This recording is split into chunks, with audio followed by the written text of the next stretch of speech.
construction d'une route ne signifie pas tout simplement que les gens peuvent circuler, mais les gens peuvent aussi avoir du travail et des milliers d'emplois seront créés et c'est ça l'objectif de ce gouvernement, c'est ça notre objectif pour développer ce pays, mesdames et messieurs. Cette route qui est située dans une zone fortement touchée par la tempête tropicale Irina a subi d'importantes dégradations, réduisant fortement la mobilité de la population. La réalisation de ces travaux favorisera le désenclavement des régions. Une route, on le sait, constitue ce lien indispensable au développement harmonieux des régions. Elle est le levier de secteurs majeurs du développement que sont le tourisme dont j'en ai parlé tout à l'heure, le secteur minier ou encore et surtout en ce qui vous concerne le secteur agricole en facilitant la circulation et aussi les exportations de nos produits.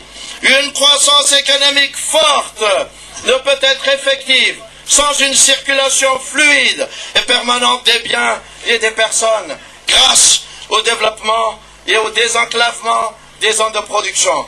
La disponibilité d'un réseau routier en bon état constitue la garantie de cette croissance et partant du développement réel de l'ensemble du pays.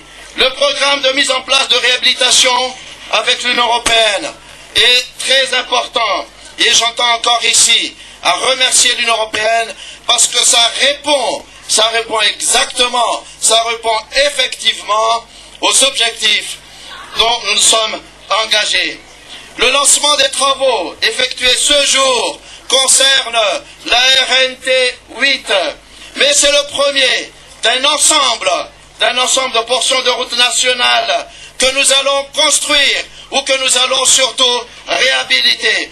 Je voudrais parler de la route nationale 2, de la route nationale 5, de la route nationale 6, de la route nationale 7, de la route nationale 12, de la route nationale 13 aussi. Les efforts seront axés, bien entendu, vers la création de nouvelles routes, mais la réhabilitation et l'entretien de l'existant demeurent aussi une priorité.